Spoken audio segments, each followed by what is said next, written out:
Good morning students. बच्चों, आज हम देव द्वारा रचित कविता पढ़ेंगे। उसमें सवैया और कविता हैं। ये जो कविता है हमारे सिलेबस में नहीं है, लेकिन सीबीएसई की गाइडलाइन से हमें यह पढ़ाने के लिए बोला गया है। तो जो कविता है सवैया और कविता, ये छंद हैं और ये ब्रज भाषा में लिखे गए हैं। तो मैं इस कविता को आपको गायन के माध्यम से करवाऊंगी। पायनी नूपुर मंजू बजे कटी किंकनी के धुनी की मधुराई, सांबरे अंगल से पट पीतही हुल से बनमाल सुहाई, माथे किरीट बड़े दृग चंचल मंद हसी मुख चंदन जुनहाई, जय जग मंदिर दीपक सुंदर श्री ब्रज दूल्हा देव सहाई, जय जग मंदिर दीपक सुंदर श्री ब्रज दूल्हा देव सहाई। तो जो कविता है सवैया, इसके नाम से ही आपको पता लग रहा है ये सवैया है। और ये कविता जो है वार्णिक छंद, छंद मतलब छंद तीन प्रकार के होते हैं, मात्रिक छंद, वार्णिक छंद और मुक्तक छंद। तो जो ये कविता है सवैया, ये क्या है, वार्णिक छंद है। इसके प्रत्येक चरण में जो है 31 वर्ण होते हैं। मतलब जो एक एक लाइन है इसमें 31 वर्ण होते हैं और प्रत्येक चरण के 16वें या 15वें वर्ण पर यति होती है। और इसका जो लास्ट का वर्ण होता है हमेशा गुरु होता है। तो इस कविता में देव कवि कहते हैं, वो श्री कृष्ण की सुंदरता का वर्णन कर रहे हैं। तो पायनी मतलब पाँव में, पैरों में, नूपुर पायल, मंजू सुंदर, और कटी कमर, वजे मतलब वजना, किंकनी करघनी जो मतलब कमर में पहनी होती है करघनी, धुनी मतलब आवाज, मधुराई मतलब मधुर आवाज, सांबरे सांबला, अंग मतलब शरीर, लसे मतलब सुशोभित होना, पट होता है वस्त्र, पीत पीले, हिये होता है हृदय, हुल से आनंदित होना, बनमाल मतलब बनों या जंगली फूलों की माला, सुहाई मतलब सुशोभित होना, माथा किरीट मुकुट, बड़े दृग बड़े बड़े नयन या आंखें, चंचल मतलब चंचलता से भरी हुई, मंद हंसी मंद धीरे धीरे मुस्कुराना या हंसना, मुख रूपी चंद्रमा, जुनहाई चांदनी, सहाई सहायक, जग मंदिर मतलब संसार रूपी मंदिर, दीपक की और श्री ब्रज दूल्हा श्री कृष्ण के लिए बोला गया है। तो जो देव कवि हैं वो रीतिकाल के प्रमुख कवि हैं। तो उन्होंने इस सवैये में श्री कृष्ण की सुंदरता का वर्णन किया है। तो जो क्या कहते हैं कि कृष्ण के पैरों में सुंदर पायल बज रहे हैं, श्री कृष्ण के पैरों में सुंदर पायल बज रहे हैं और उन्होंने अपने कमर पर जो है करघनी पहनी हुई है, उसकी सुंदर आवाज या मधुर आवाज आ रही है। उनके शरीर पर पीले वस्त्र सुशोभित हो रहे हैं और उनके गले में वनों के या वनमाला की या फूलों की माला जो है सुशोभित हो रही है। माथे किरीट बड़े दृग चंचल, उनके माथे पर मुकुट है और उनकी बड़ी बड़ी आंखें हैं और वो चंचलता से भरी हुई है और उनके मुख रूपी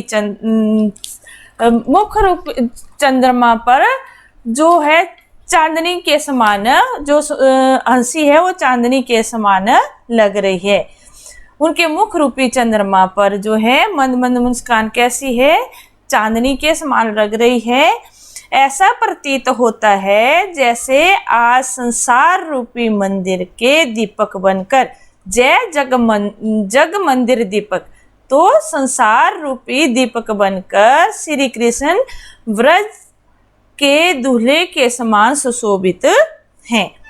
तो जो श्री कृष्ण की सुंदरता का वर्णन कर रहे हैं, तो उसमें क्या है, ये कौन सा छंद है, जो इसका शिल्प सौंदर्य क्या है, इसमें सवैया छंद है। इसमें ब्रजभाषा का प्रयोग किया गया है और कटी किंकनी तथा हिये हुलसे में अनुप्रास अलंकार है। मुख चंद्र में रूपक अलंकार है और जग मंदिर में भी रूपक अलंकार है। तो पायनी नूपुर मंजू बजे, एक बार फिर बोल देती हूँ कि जो श्री कृष्ण की सुंदरता का वर्णन करते हुए जो देव कहते हैं कि श्री कृष्ण के पैरों में पायल पहनी है, उनकी मधुर या सुंदर पायल पहनी हुई है, उसकी मधुर धुन बज रही है। उसके कमर में जो करघनी पहनी है उसकी भी जब वो चलते हैं तो उसकी मधुर धुन आ रही है। उसके शरीर पर पीले वस्त्र सुशोभित हो रहे हैं और गले में फूलों की माला सुशोभित है।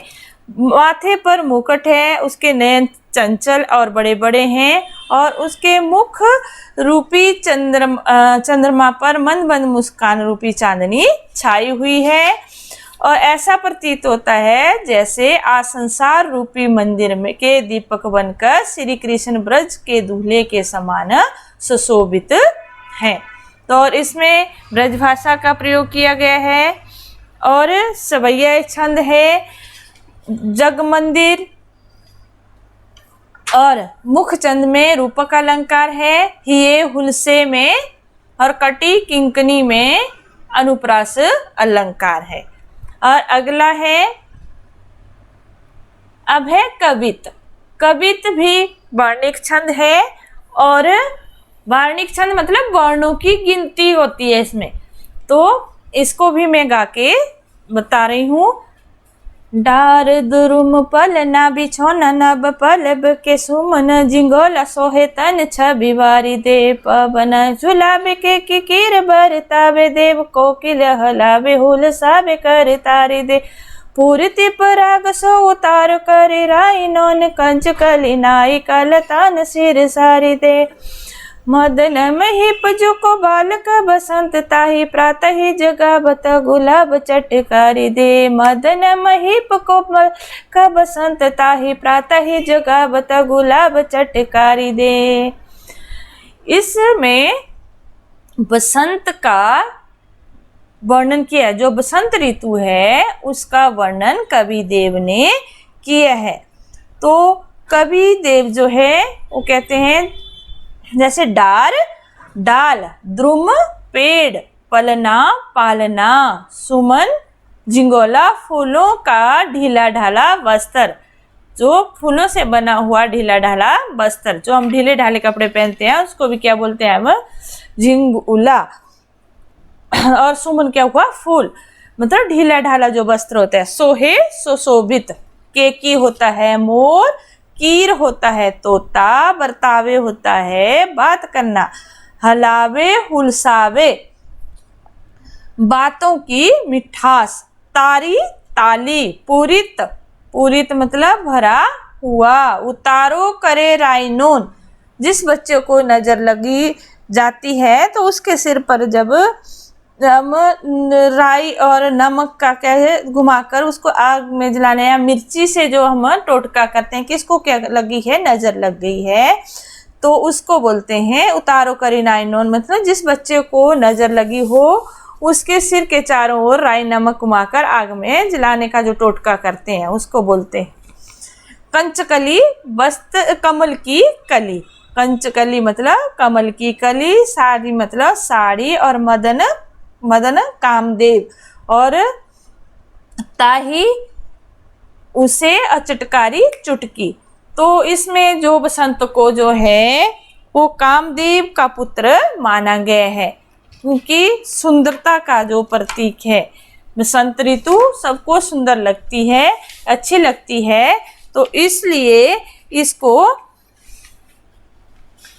मदन महीप, मतलब महीप होता है राजकुमार, मदन महीपजू मतलब बसंत रूपी बालक को कामदेव का पुत्र माना गया है। तो जो ऋतुराज बसंत की कल्पना में एक बालक के रूप में की है, किसने? कवि देव ने।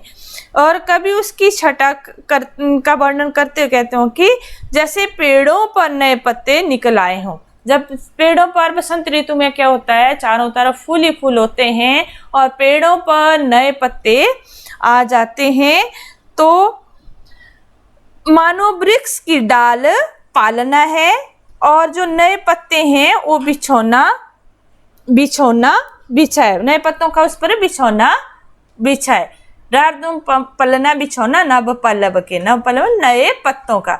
जब डाल पर पेड़ों पर पत्ते आते हैं तो ऐसा लगता है कि उस पर बिछौना बिछाया गया है। सुमन झिंगोला सोहे तन छवि बारी दे, और ऐसा लगता है कि पेड़ और उसकी डालियां बसंत रूपी शिशु के लिए पालना है।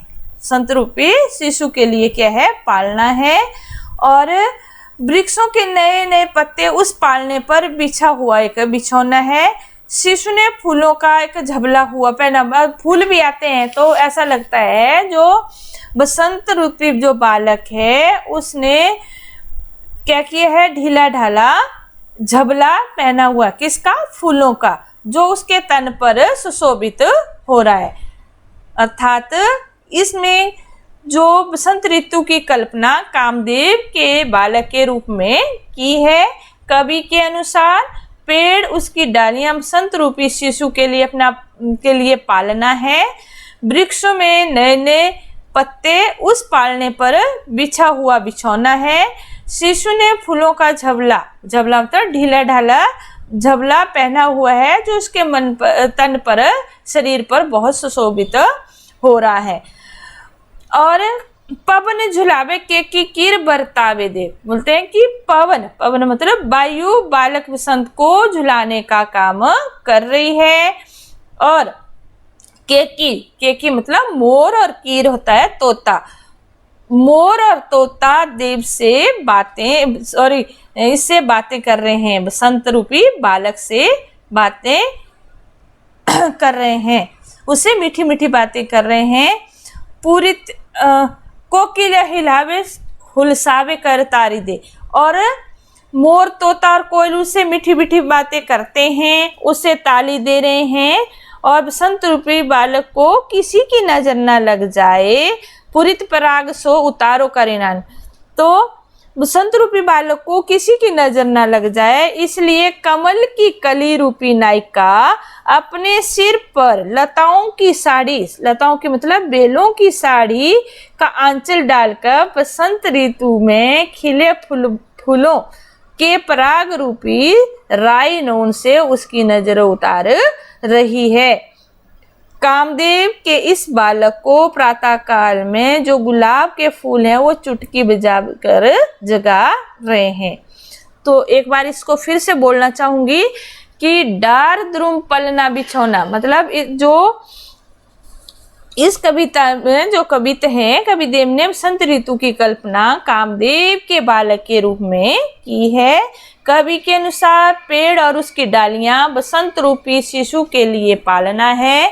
वृक्षों के नए नए पत्ते उस पालने पर बिछा हुआ बिछौना है। शिशु ने फूलों का झबला, ढीला ढाला झबला पहना हुआ है, जिससे उसका शरीर जो है बहुत सुशोभित हो रहा है। वायु बालक बसंत को झुलाने का काम कर रही है। मोर, तोता और कोयल उससे मीठी मीठी बातें करते हैं, उसे ताली दे रहे हैं। और बसंत रूपी बालक को किसी की नजर न लग जाए, इसलिए कमल की कली रूपी जो नायिका है अपने सिर पर लताओं की साड़ी का आंचल डालकर बसंत ऋतु में खिले फूलों के पराग रूपी राइनों से उसकी नजर उतार रही है। कामदेव से इस बालक को प्रातःकाल में गुलाब चुटकी बजा बजा कर जगा रहा है। कामदेव के इस बालक को प्रातःकाल जो है प्रातःकाल में गुलाब चुटकी बजा बजा कर उसको जगा रहा है। तो बच्चों, आप इस कविता सवैया और कविता को ढंग से पढ़ेंगे। इसमें भी एक है सवैया छंद है, ब्रज भाषा है और रूपक, इसमें रूपक अलंकार देखने को मिल रहा है और प्रकृति का जो है मानवीकरण किया है। कैसे किया गया है? जैसे कामदेव जो है बसंत को जो है कामदेव का पुत्र माना है। पलना बिछौना जो है एक मानव के लिए होता है। केकी कीर पूरित पराग मदन महीप में अनुप्रास अलंकार है। So thank you.